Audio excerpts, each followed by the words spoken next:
Welcome back to the debate. Nagabhushan గారు, ఇది ఈ వంశీ అరెస్ట్ అనేది ఒక సాటిస్ఫాక్షన్ కసి తీర్చుకుంటున్నారు టీడీపీ కార్యకర్తలు, ఎందుకంటే చాలా వేదన అనుభవించిన వ్యవహారం కదా. కానీ ఇది జగన్కి ఎలాంటి సిగ్నల్ ఇచ్చింది? బయటకు వచ్చిన ఒక వార్త ఏంటంటే ఎవరు స్పందించొద్దు అరెస్ట్ మీద అన్నట్టుగా ఆ పార్టీకి ఆదేశించినట్టుగా చెప్తున్నారు. కానీ అసలు జగన్కి ఎలాంటి సిగ్నల్ ఇచ్చినట్టు? దీంట్లో రెడ్ బుక్ లో జగన్ నంబర్ 1 అయి ఉంటాడు. రెడ్ బుక్ లో పేర్లు చాలా మంచి క్వశ్చన్ చేశారు. ఎందుకంటే పబ్లిక్ 3 మెసేజ్లు మనాళ్ళే మా ఫ్రెండ్స్ పెట్టారు. నా డిబేట్ ఉన్నప్పుడు ఫోన్ ఆపేయాలి మీరు. అంటే మధ్యలో మెసేజ్ అంత మన తెలివితేటల కంటే పబ్లిక్ నుంచి తీసుకుంటే ఎక్కువ మెసేజ్లు ఎక్కువ ఉంటుంది. అతను మనాడు ఏం పెట్టాడంటే, అసలు మీరు జగన్మోహన్ రెడ్డి షర్మిలాని పర్సనల్గా క్యారెక్టర్ అసాసినేషన్ చేశారు, అది మీరు మర్చిపోతున్నారు. అంటే భువనేశ్వర్ గారిని ఏ స్థాయిలో వీళ్ళు విమర్శించారు, షర్మిల అసలు రాజశేఖర రెడ్డికి పుట్టలేదని వాళ్ళు అసలు వాళ్ళ మనుషులే. అది ఇంకా ఇది ఎక్కడ వంశీ, అక్కడ జగన్ టీమే డైరెక్ట్ సొంతంగా జగన్ మనిషి, అది జగన్ ఖండించలేదు, వాడి మీద చర్య తీసుకోలేదు. అవును.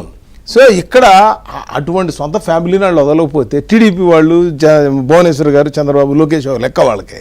సో నేననేది ముందు మూలాన్ని నరకాలండి. మన తొంగన మొక్క ఉంటుంది, దాన్ని పైకి బీకితే మళ్ళీ దాని కింద రూట్స్ ఉంటాయి, కాయలు ఉంటాయి. 100 కాయలు వస్తుంది, మళ్ళీ 100 వీధి 1000 వస్తుంది. సో మెయిన్ జగన్మోహన్ రెడ్డి అనే వ్యక్తి ఈ యొక్క కల్చర్ని ఏదైతే చేశారో దీన్ని మనం మాఫీ చేయాల్సిన అవసరం ఉంది ఈ ప్రభుత్వం. నెంబర్ 1.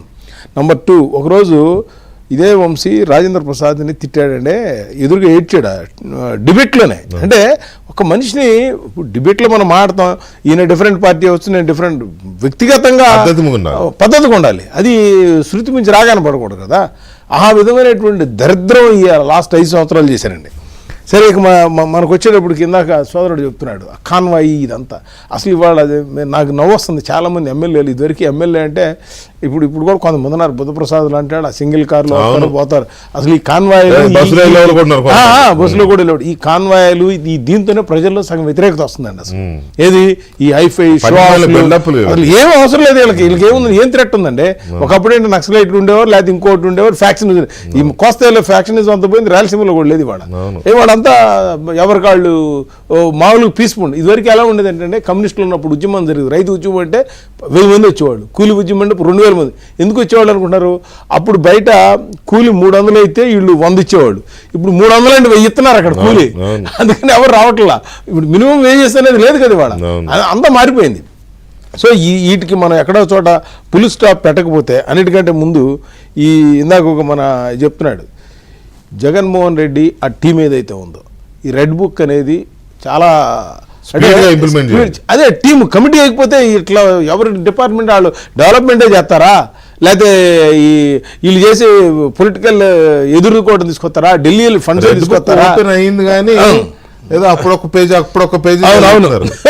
తర్వాత అన్నిటికంటే సరే కొన్ని ఓపెన్ అయినట్టేనా కాదు, కొన్ని మన చేతిలో ఉండవండి. ఇప్పుడు జనాలు అనేది ఏంటి, ఇప్పుడు మన చేతిలో ఉంది. గవర్నమెంట్ వచ్చిన తర్వాత నెంబర్ 1 మార్కెట్ యాడ్స్ ఉన్నాయండి, 150.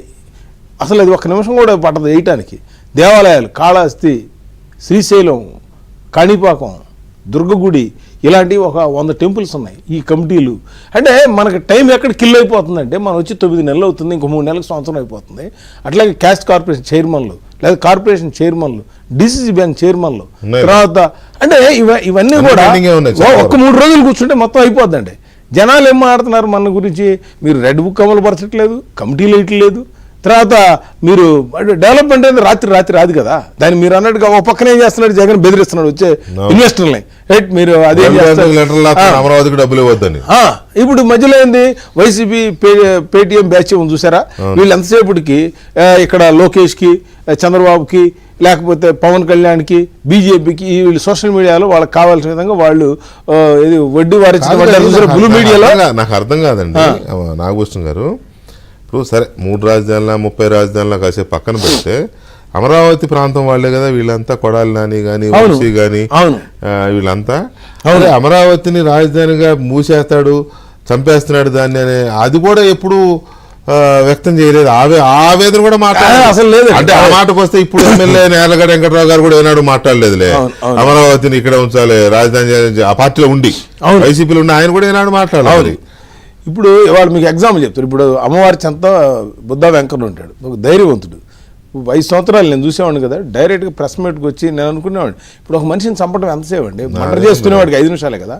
ఇవాళ నేను చెప్తున్నాను, ఇవాళ సుజనా చౌదరి గారు అక్కడ ఎమ్మెల్యే అయిన తర్వాత నేను ఎంతకుముందు చాలామంది ఎమ్మెల్యేలు చూసేవాడిని. వాళ్ళందరూ కూడా ఒక ఎత్తు అయితే, ఈయన వాళ్ళు వస్తే చాలామంది వాళ్ళు అసలు దొరకకూడదు దర్శనం అంటే వెరీ సింపుల్. అక్కడ ఆ అఫ్తాలు అంతా స్ట్రీమ్ లైన్ అంటే ఒక మనిషి యొక్క క్యారెక్టర్ అనేది 10 మంది చెప్పుకునేటట్టు ఉండాలి. ఇప్పుడు ఈ బ్యాచ్ గురించి మనం సేఫ్ డిస్కస్ చేస్తున్నాం అంటే దీనికి రిజల్ట్ ప్రభుత్వం చూపించకపోతే ప్రజలు మనల్ని క్షమించరు. ఎందుకంటే ఇవాళ చంద్రబాబు గారి వైఫ్ అని అక్కడ ఎవరు మాట్లాడతారు, ఒక మహిళ ఈ భారతదేశంలో భూదేవి, గోమాత. మనం మహిళల్ని మనం ఇంపార్టెన్స్, సీతాదేవి గారి, ద్రౌపది కానీ సిస్టంలో మనం ఇచ్చిన రెస్పెక్ట్ ఎక్కడా లేదు. ప్రతి మగవాడు ఆడవాళ్ళు కూడా స్పందిస్తారు. మీకు ఇందాక ఎందుకు నేను షర్మిల చెప్పాను, మా ఫ్రెండ్ అరే వాళ్ళ సొంత చెల్లెల్నే వాళ్ళు ఇంత పర్సనల్ గా క్యారెక్టర్ అసాసినేట్ చేస్తే ఇంకా వాళ్ళకి తెలుగుదేశం ఉంది, జనసేన బీజేపీ ఎవరు లెక్క వాళ్ళకి. అదే అతను అధికారంలో ఉన్నప్పుడు వాళ్ళ చెల్లిని ఎవడో ఇట్లా పెడితే, కావాలని పెడితే తెలిసి కూడా పట్టించుకోలేదంటేనే ఆ పెట్టించింది నువ్వే అని అందరికి అర్థమవుతుంది.